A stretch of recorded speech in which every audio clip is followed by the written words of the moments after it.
India is a growing market, but there's a lot of demand for niche skills, such as communication skills, such as negotiation skills, such as. But post-COVID, post the lockdown, when the economy reopened, there's enough supply of blue-collar jobs per se. So do you mean to say now you don't have to, cater to your boss's needs the way it was back when we were working? The typical boss thing factor was there, and you had to stay back in office for a long period of time to project the fact that you're working. That's actually shifting a lot. That is there in a couple of That's sectors, interesting. That's but it's exciting. shifting a lot, especially in aspects such as policy making or think tanks Hmm. or startups, or in general, unless you're in a very bureaucratic structure. If I get a PhD, the intention is to have something to do in my technical background, which was in genetics, and Hmm. not work at Starbucks.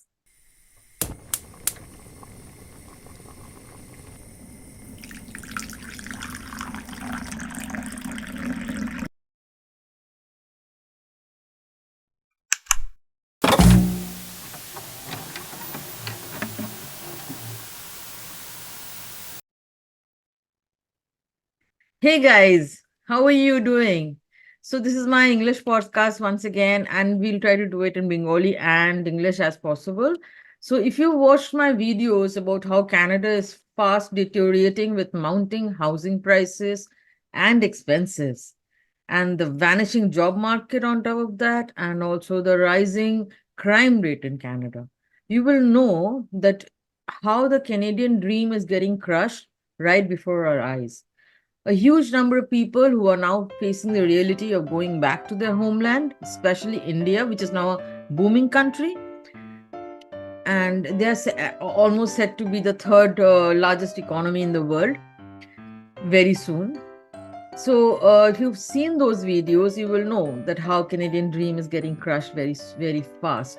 I'll soon come up with more podcasts, more videos, and with students who are right now studying in Canada and desperate to go back. Okay. So the great Canadian American dream had long crushed before after the post 9/11, and now post COVID, it seems that the Canadian dream is all getting crushed. People are beginning to realize that staying at home is what best you can do, and that the field always looks greener on the other side, right? And it's so much that recently Facebook groups have started.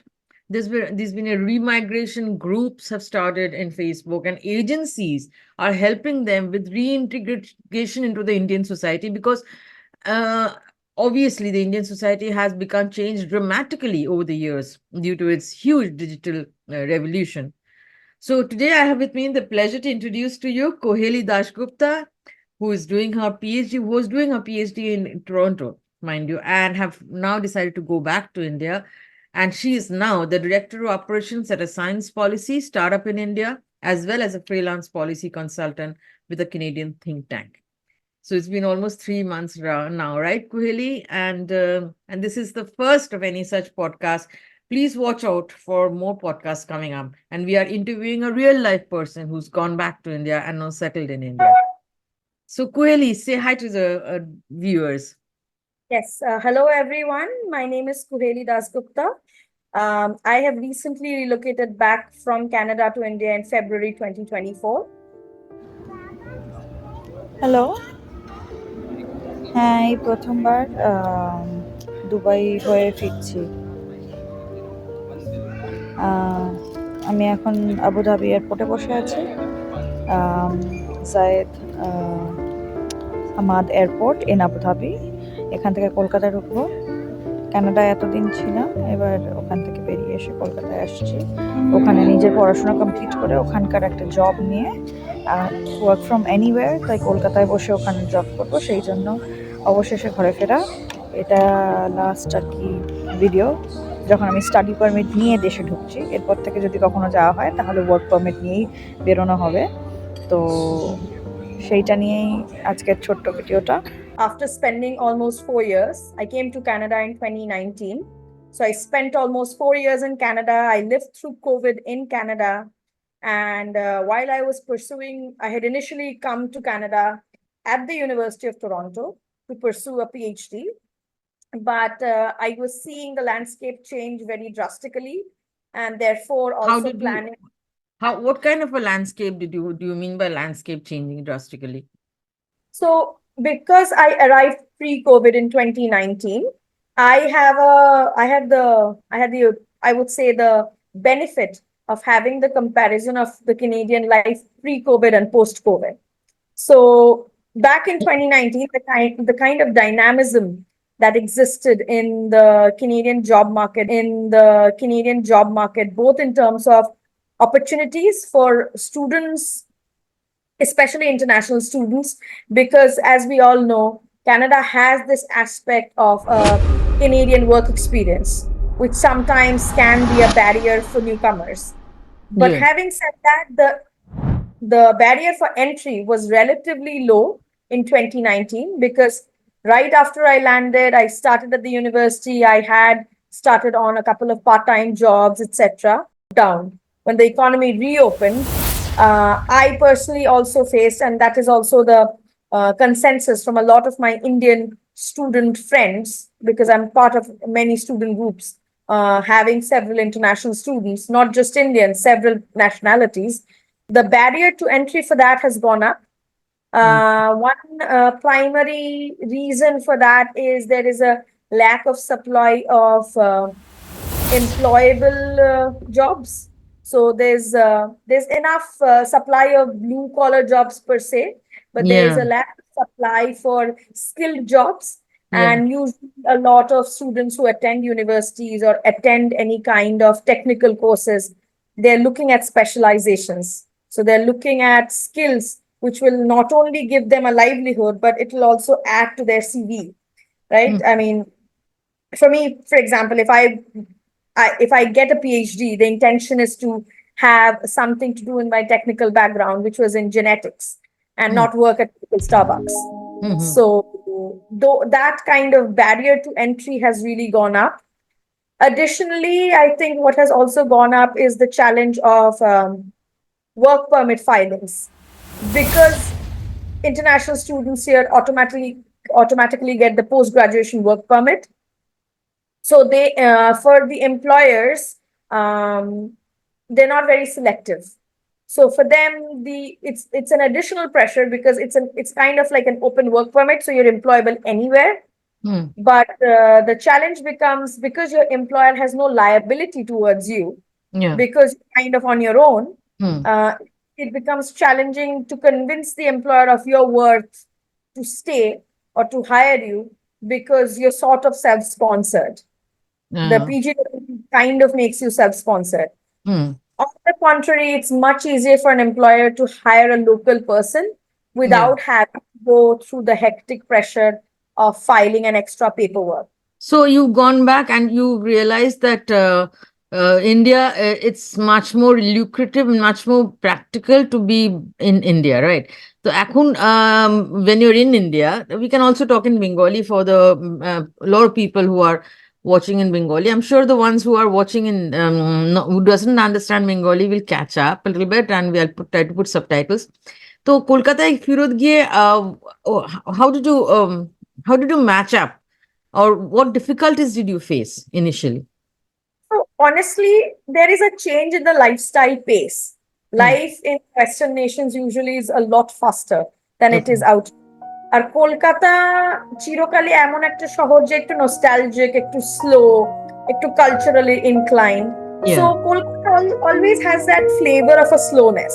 Yeah. However, because like I said, I was initially there for a PhD, but then I chose to relocate. I made sure before relocate some kind of offer in hand. Yeah. So I relocated with a job offer in hand with a think tank. Yeah. It's a startup in India that Mhm. I currently work as the director of operations. I head government affairs. That's my Oh, that's vertical. great. That's great. So I have had the good fortune that I now work with various government agencies based out of Delhi So, for if you this. don't mind me interrupting, how did you get this job? Because a lot of people will want to know how you got this offer beforehand, before moving to India? So I think that's something I want to cover. So what I think right now, the West is a very saturated market right now. Mhm. Work experience abroad, because India as a growing market is trying to attract a lot of funding, Foreign financing. attention, as well as interest from groups abroad. So anybody who has some kind of leverage, such as work experience abroad, experience abroad, is actually a very favorable candidate for a lot of agencies. Okay. Now, because I was already in a PhD, I was getting technical skills, but additionally, I was also doing a lot of work in terms of policy research. I was volunteering in Canada. I was Hmm. working with the Dean's office. So I had a lot of project management and implementation skills.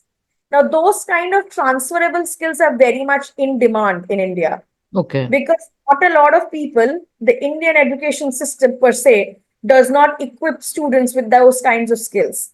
But Okay. having lived abroad, worked abroad, and having dealt with different kinds of people, usually who want to come abroad or who want to relocate back, expats have these extra skill sets. Yeah. So I use that as leverage to find such an option, where they would be looking for people who have work experience abroad. They have understanding of both kinds of climate. So they Hmm. have the understanding of the Indian landscape and the Canadian landscape per se. So which means you have the negotiation power, the strategic thinking to be able to communicate with clients. Hmm. So So that's it's why basically, the first for you, points. it is basically working from home, though you have to go to work sometimes. Is it hybrid situation in India too? Hybrid situation, most of my work is done from home. So I'm based out of Kolkata at the moment. However, because I work with a lot of these government think tanks, I do occasionally travel to Delhi.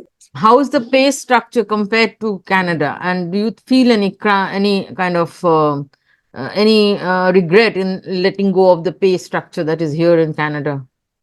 Honestly, I don't think so, because I think I there are a couple of things that one has to consider. Is that the cost of living is very different in the two countries. Yeah. So the Canadian pay structure is usually at par for sustaining a middle income lifestyle in Canada. Yeah. But the same is true for India. The fact that you have experience abroad actually means you can negotiate a higher price for yourself. Hmm. So that's one point. So if you do a ratio, there's not much of a difference between the Canadian pricing point and the Indian pricing point in terms of affording a lifestyle. So Okay. you can afford a similar lifestyle. Hmm. In terms of course, the dollar has a lot more purchasing power than the rupee. So Hmm. that difference is always going to stay. But there are a couple of plus points. A, you get better exposure. B, you can climb up the ladder, the so-called corporate ladder or the career ladder relatively faster than you can in a foreign land as an international candidate. Uh, People have a lot more flexibility in allowing different kinds of viewpoints here, because it's an expanding market. So they're trying to make room for all kinds of viewpoints. So you have a lot more, the market is unsaturated, so you have a lot more scope. And additionally, if you are somebody, for me, for example, I did want to prioritize being close to my family. I Hmm. did want to Yeah. prioritize that even if I have to stay and work in Delhi, I Hmm. should be able to have the flexibility to travel home as and when the situation demands. Yeah. One thing struck me, that you said climbing the ladder is in India is easier than in here. But apparently, when we moved in, the situation was different. It was just the opposite. In India, the climbing the ladder was much difficult, and the work ambience was much complicated. Here, it was much more simple. So now you're saying it's just the opposite. Now, like, Yes, I think a part of it has to do with immigration policies of the government. So okay. because the government is really cracking down on immigration at the moment, Hmm. and right now I think the Canadian economy is somewhat in a Yeah. recessionary mode. Yeah. Post COVID. Yeah. Yes. So Hmm. I think that is a situation where the government is really trying to control its spending, and that uh, always trickles down to normal public life. Yeah, normal common And people are getting yes, getting common the people at brunt of the it. end of the day pay the price. Pay the price. So Yeah. I think that's what's happening at the moment. Mm-hmm. However, India is in a different trajectory. We're a growing economy, our GDP is expanding. There is not a significant slowdown in terms of post COVID. I mean, of course, there was a slump during Mm. COVID years, but right Yeah. now that is picking up pace. Second, because of the elections and the political climate, there's a buoyancy in the markets. Yeah, So, and because of so that so buoyancy, do it's you easy. mean to say now you don't have to, cater to your boss's needs the way it was back when we were working, the typical boss thing factor was there, and you had to stay back in office for a long period of time to project the fact that you're working. We had those kind of work ambience, and is it still, you mean to say those ambience are not there anymore? That's actually shifting a lot. That is there in a couple of That's sectors, interesting. That's but it's exciting. shifting a lot, especially in aspects such as policy making or think tanks Hmm. or startups or in general, unless you're in a very bureaucratic structure, which Yeah, is, for example, a typical government office. yeah. Other than that, a lot of these structures are becoming flexible. That's Uh, really very so a lot. refreshing to know that. And Yeah. in fact, I mean, if people will be interested to know, there are a lot of these initiatives that the government now takes in Hmm. terms of like Startup India, Invest India, etc., where a lot of verticals are available and people work. And those are fairly flexible roles which do not distinguish between academic credentials. Earlier, it used to be the higher up you have in terms of an academic credential, the more likely you'll get the job. Hmm. Now, sometimes people also consider your work experience and your diversity of experience over just an academic degree, Okay, that's which such is a refreshing change. it's a refreshing change. Yeah. So how you So finding the transportation, the heat which is so much talked about. How you finding how you being able to cope up with the heat and the pollution, if there is any pollution now? I think that's definitely a lifestyle challenge. I have Mm. faced it because the pollution levels are really high Mm. compared to Canada. I definitely took around 2 months to get used to it. Yeah. The heat has been because India has been undergoing a heat wave this Yeah. summer, so that has been a challenge. Yeah. But other than that, I think infrastructure wise, transportation is great because right now I would say I'm based out of Kolkata, and Kolkata has it has an underwater metro line Yeah. at the moment Hmm. under the river Ganges. Hmm. So transportation has massively And the improved. buses are all AC buses, it seems. Yeah. Yes, offices have at par infrastructure as one would expect in a Western country. Yeah. Uh, so I think transportation wise, ease of access wise, most metro cities now operate on a developed economy level, especially cities like Delhi, Gurgaon, um, in the north, Hmm. which are very close to the capital. They operate, or even down south, places like Bangalore and Chennai, they operate at par with a like a developed nation city. Yeah. However, certain tier two cities might have challenges, or tier three cities might have challenges, but infrastructure is something which is really booming. So, over the next 5 to 7 years, we might see some positive change. Yeah, so what about the healthcare, that free healthcare that that people have to leave behind? And, because India, as far as healthcare is concerned and emergency situation concerned, India is still staggering. So what do you think about that? How will you cope with that? So, one very important distinction here is that the Canadian system is publicly funded. So, of course, the state takes care of your expenses when there is an emergency. Yeah. However, if it is not an emergency, if it's a chronic illness or something which is a more long-term sort of uh, challenge, then that becomes a problem because I personally have been a researcher in the healthcare system, and the healthcare system is overburdened Hmm. because it caters to a large number of domestic and international individuals. Yeah. And right now, the immigration has really pushed the limit there. Yeah. Uh, the con of being in the Indian healthcare system is that it is not the public funding system is not up to the mark. So Hmm. most people opt for privatized healthcare, which means most expenses are out of pocket. But it also means that the system is more responsive because there are options to have privatized support, access to faster healthcare and immediate attention, even if it is not an emergency, should you be able to afford it. And most people, if they're looking to relocate back and re-immigrate, Migrate, yeah. it's not a challenge for them monetarily. Okay, now the final question I want to ask you is, since we're running out of time, do you think all this is related to the present government? And now that the election is coming up, if there is a government change of government, do you think India is going to collapse? It's going to have a meltdown or something? I think, right, I wouldn't comment on it saying that it's because of a government, because I think it's the system that's in place. The Mm-hmm. system has been improved. There's a lot less bureaucracy right now.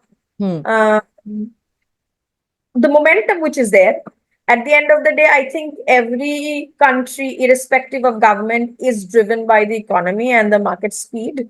Hmm. And the momentum which India right now has, it is something which can be sustained over the medium to long term, at least for the next 5, 7 years.